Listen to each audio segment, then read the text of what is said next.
Assalamualaikum warahmatullahi wabarakatuh. Shalom, Om Swastiastu, Namo Buddhaya, Salam Kebajikan.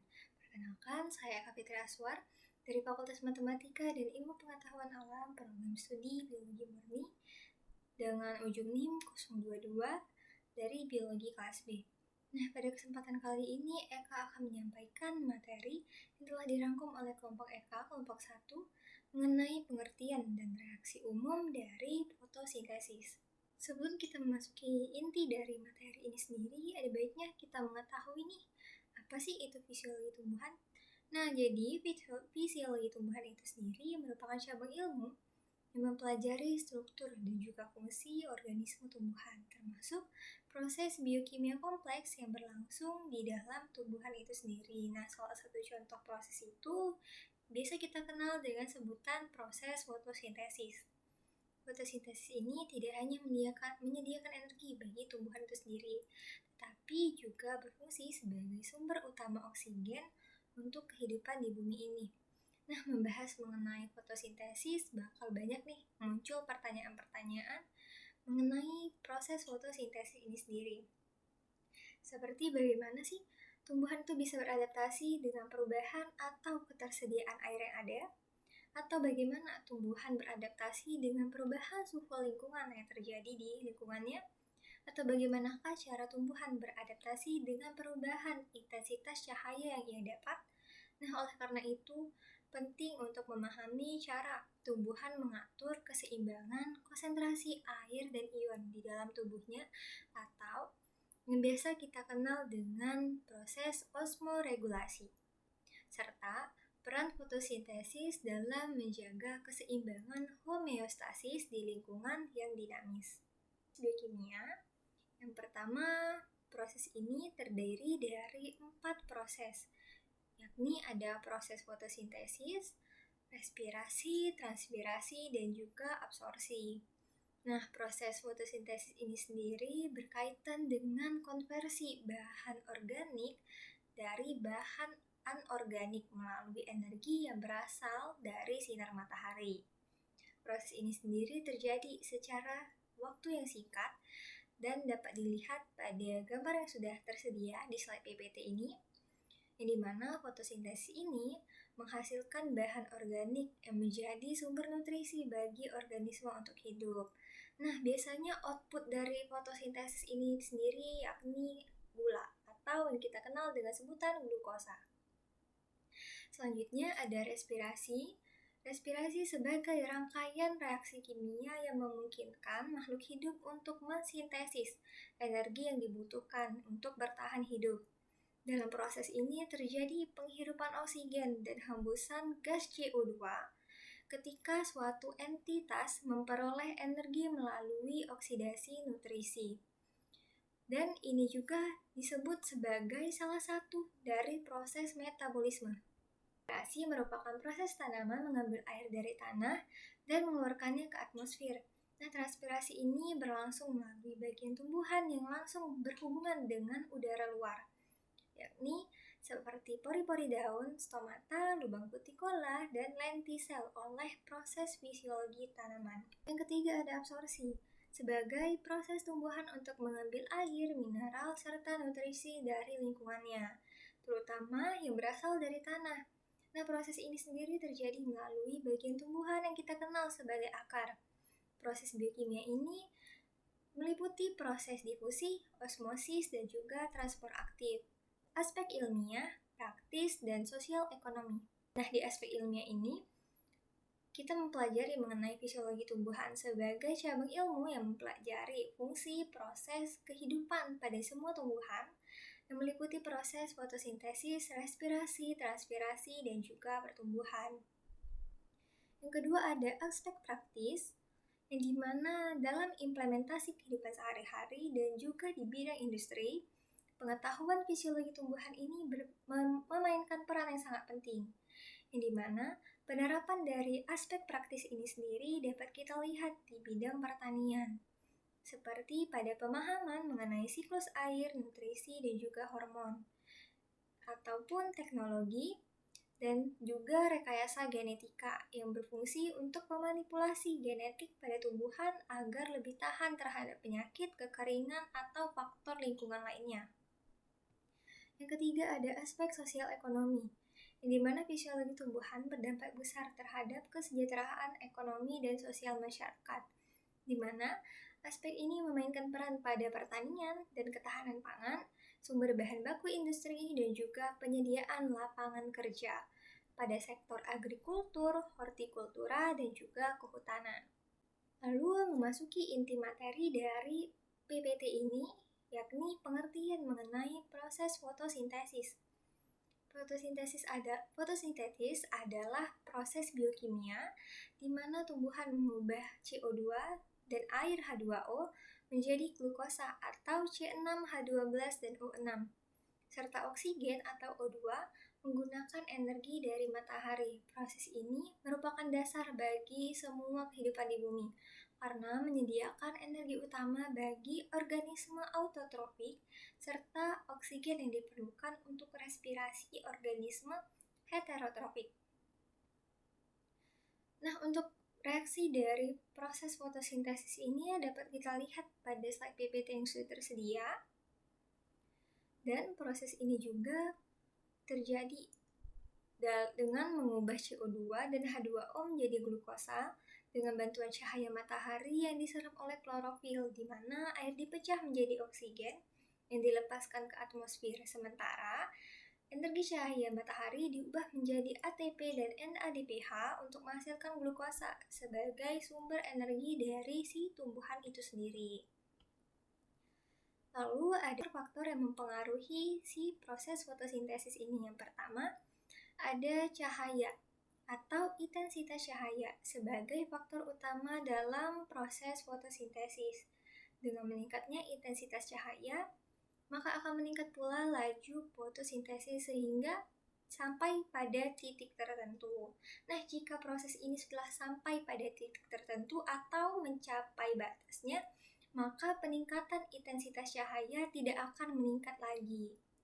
Yang kedua ada konsentrasi karbon dioksida atau CO2.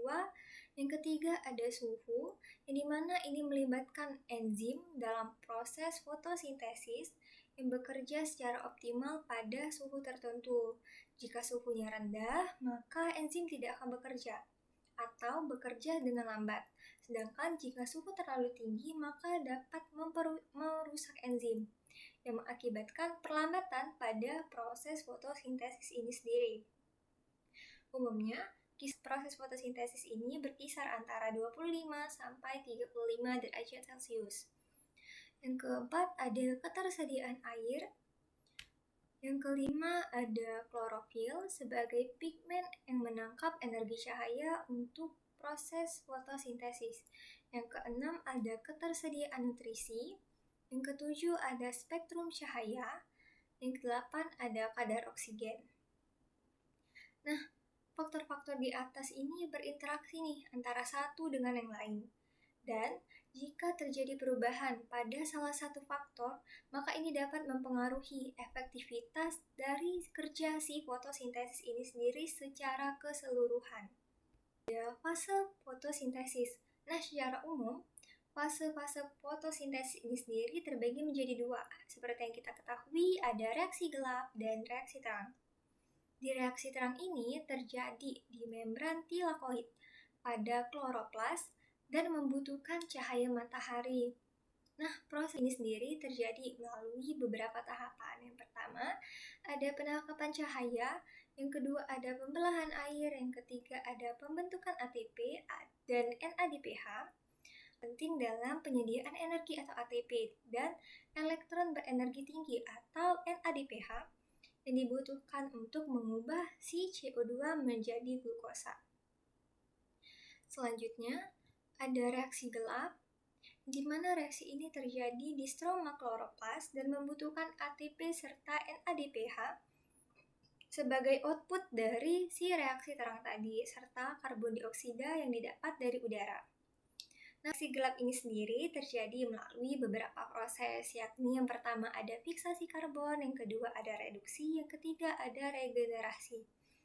Reaksi gelap sendiri berperan penting dalam proses pengubahan CO2 menjadi senyawa organik glukosa yang dapat digunakan dalam tumbuhan sebagai sumber energi dan pembangunnya. Ada organel yang terdapat pada fotosintesis, yakni yang pertama ada kloroplas sebagai organel yang ditemukan pada tumbuhan dan alga.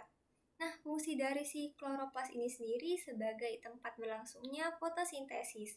Kloroplas mengandung pigmen hijau yang disebut dengan klorofil yang memungkinkan tanaman untuk menyerap energi dari cahaya matahari. Untuk ciri-ciri dari si kloroplas ini sendiri, yang pertama, warnanya itu hijau, yang kedua, bentuknya itu bulat ataupun lonjong dengan diameter berukuran 5-7 mikrometer dan tebal sekitar 1-2 mikrometer. Nah, si kloroplas ini sendiri terletak di bagian dalam sel tumbuhan, terutama di bagian jaringan mesofil daun. Untuk struktur umum kloroplas yang terdiri dari membran luar dan membran dalam, stroma, tilakoid, dan juga grana dan lamela. Untuk struktur keseluruhannya dapat kita lihat dalam PPT ini yang udah dicantumkan di slide berikut ini. Selanjutnya ada organel pada fotosintesis yang kedua, yakni klorofil. Nah, klorofil ini sendiri merupakan pigmen hijau nih yang terdapat pada si kloroplas tadi. Organel sel tumbuhan yang berfungsi sebagai tempat berlangsungnya fotosintesis. Nah, pigmen ini berperan penting dalam penyerapan energi cahaya matahari yang kemudian akan diubah menjadi energi kimia dalam bentuk glukosa. Untuk ciri dari klorofil ini hampir mirip dengan si kloroplas tadi, namun terdapat beberapa perbedaan, yakni pada klorofil ia tidak larut dalam air dan sedikit sensitif terhadap cahaya matahari, dan juga si klorofil ini sendiri memiliki banyak jenis nih. Yang pertama ada klorofil A, klorofil B, klorofil C, dan juga klorofil D. Nah, di antara klorofil ini terdapat perbedaan dalam struktur kimianya. Untuk struktur umum dari si klorofil ini sendiri terdiri dari dua struktur utama. Yang pertama ada kepala porfirin, yang kedua ada ekor pitol. Peran dari klorofil ini sendiri sebagai penyerapan cahaya matahari, terutama pada spektrum cahaya tampak atau cahaya merah dan biru, transfer energi, dan juga sintesis glukosa. Selanjutnya, ada pigmen klorofil dan panjang gelombang yang dapat diserap. Pigmen klorofil berperan sebagai fotosintesis tumbuhan dengan menyerap dan mengubah energi cahaya matahari menjadi energi kimia. Fungsi klorofil adalah menerima dan atau memantulkan cahaya dengan gelombang yang berlainan. Klorofil dapat menyerap sinar dengan panjang gelombang antara 400 sampai 700 nanometer. Nah, untuk gambaran atau panjang dari si spektrum klorofil ini dapat kita lihat pada PPT ini, yang dimana terdapat panjang gelombang dan juga absorpsi matahari oleh pigmen.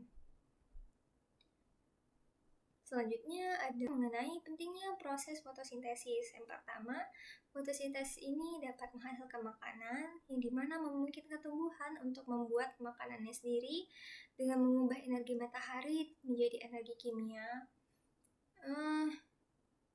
Yang pertama adalah menghasilkan makanan yang memungkinkan tumbuhan membuat makanannya sendiri dengan mengubah energi cahaya matahari menjadi energi kimia.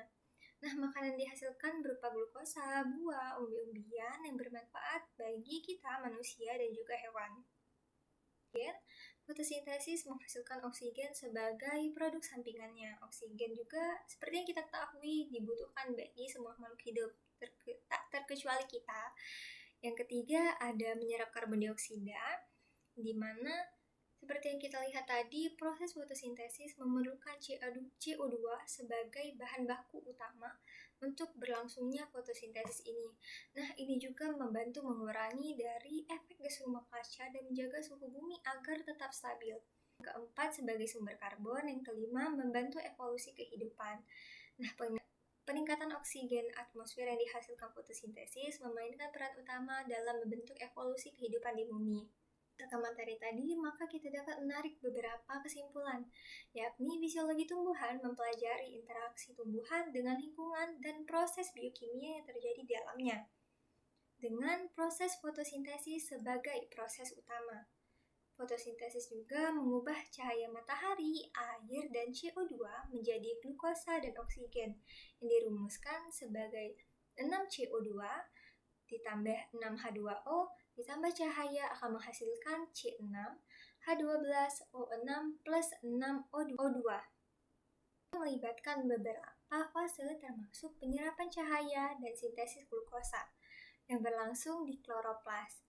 Kloroplas juga memiliki struktur khas berupa tilakoid yang berperan dalam penyerapan cahaya, sedangkan klorofil menyerap panjang gelombang sekitar 400 sampai 700 nanometer untuk menghasilkan energi.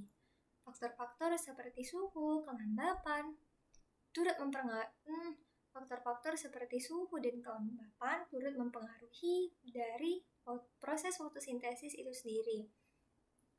Nah, dengan fisiologi tumbuhan dan proses fotosintesis memainkan peran krusial dalam keseimbangan ekosistem. Sekian presentasi dari saya ucapkan terima kasih dan pada Allah saya mohon ampun. Wabillahi taufiq wal hidayah. Wassalamualaikum warahmatullahi wabarakatuh.